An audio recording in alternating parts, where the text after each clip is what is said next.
ボンジュール。このチャンネルでは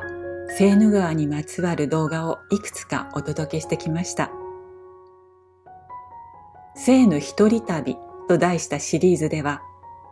今から20年ほど前、私が公共交通機関を使ってセーヌ川が流れているさまざまな土地を訪ねた時のお話をご紹介しています。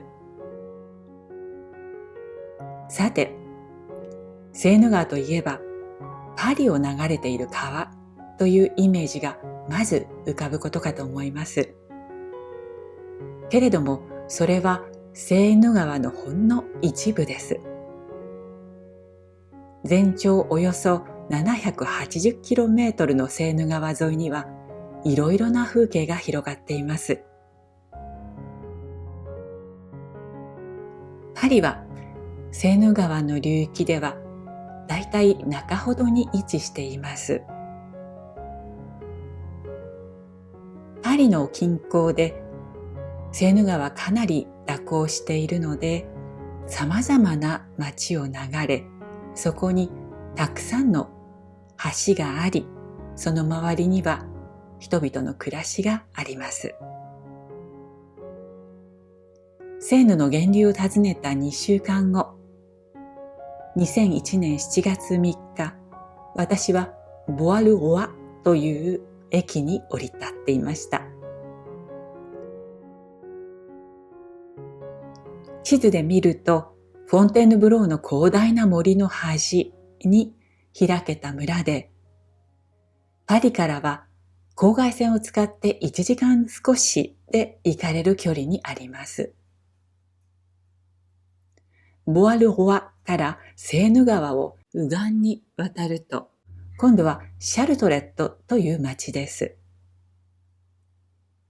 どちらの町にも鉄道駅があります。パリ郊外では比較的大きな町であるムランから線路が2つに枝分かれしていて、その2つはセーヌの左岸と右岸に伸びています。そしてそのそれぞれにボアル・ロワとシャルトレットの駅があるのです。その日私は午後12時51分、パリ・リヨン発の郊外電車に乗り、まずムランへ行きました。そしてそこからボアル・ロワへ向かいました。駅に降り立つと、さすがに名前の通り、すぐ近くまで森が迫っていることを感じる緑の多い眺めです。駅のそばからセーヌの方へ向かうまっすぐな道が一本伸びていて、それがそのまま橋になっていて、対岸のシャルトレットに渡れるようになっています。橋の上から上流を見ると、堂々とした幅の水門が見えます。もう少し行くと、パリという地点にあるので、この辺りのセーヌは川幅が広く、水量もたっぷりとした立派な川です。水門を流れ落ちる水は、夏の濃い青空のもと、銀色にきらめくカーテンのように見えていました。シャルトレットへ橋を渡り切ろうとするところ、岸辺に優雅に浮かんでいるつがいの白鳥が目に入ってきました。私はその岸の方へ降りてみることにしました。橋のたもと、雑木林の間の獣道を歩いて行くと、川に飛び込んでいる子供たちがいます。確かに、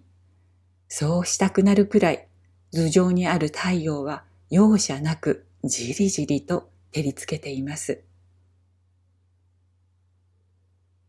護岸工事などしていない自然のままの川岸の彼らの飛び込み台は、一しと流木を重ねてこしらえたものらしく、足場が悪いのをその都度直しながら、彼らは代わる代わる川に飛び込んでいます。海水パンツ姿の少年は3人、中学生ぐらいでしょうか。そのうちの2人は威勢よくどんどん飛び込むのですが、もう1人はどうやら内気な性格らしく、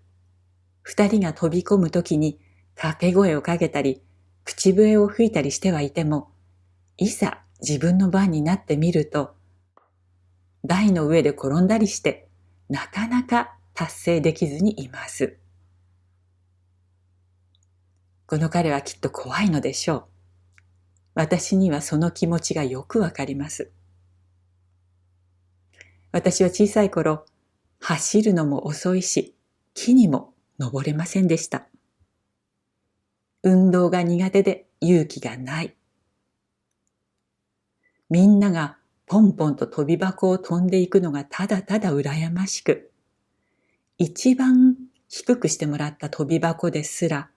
踏切板のところまで行くと足が止まってしまうような子供だったので、私にはこの少年の心の中が手に取るようにわかります。けれども、それで彼が仲間外れになっているわけではありません。彼ら3人が並んで川に浸かりながらおしゃべりしていたりする様子は、まるで日本の露天風呂の風景のようだなと、ちょっと微笑ましくなりました。川から離れてシャトレットの町の方へ歩いて行くと、途中には車で来て大量に買い出しをするような大型スーパーはあるものの、カフェのような店は全く見当たりません。歩くそばからジーンズが汗でじっとりと湿っていくのがわかるほどの暑さ。休んで何か飲みたいと思うものの、目に入ってくるのは別荘風の家ばかりです。上り坂になってきた道をさらに進んでいくと、駅がありましたが、無人駅のようで、あたりには売店などの気配もありません。そしてふと見ると、近くの家の住人らしきムッシュが歩いてくるのが見えました。このあたりにカフェがありますかと私が尋ねると、彼は坂道のさらに上の方を指します。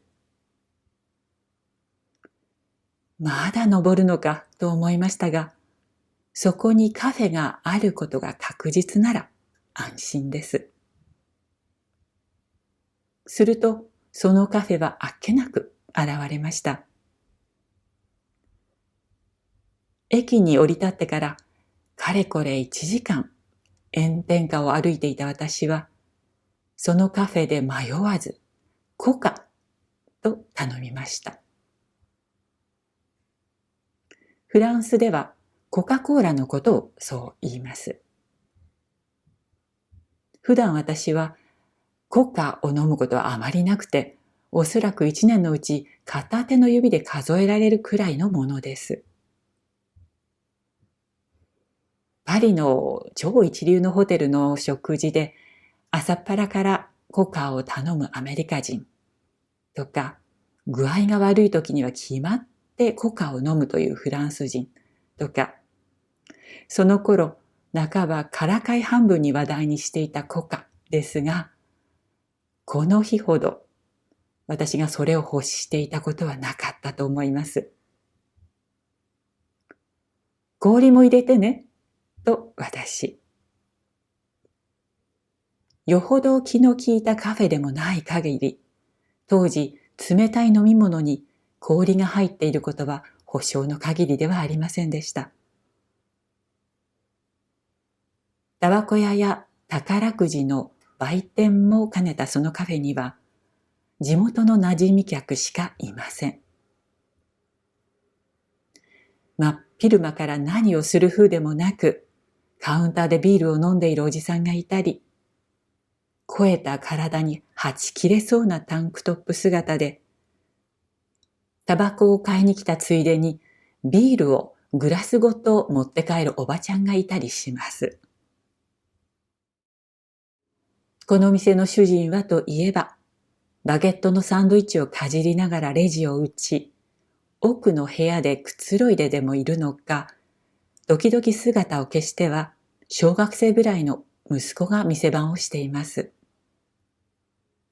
当然のことながら、その当時の田舎のカフェには冷房などありません。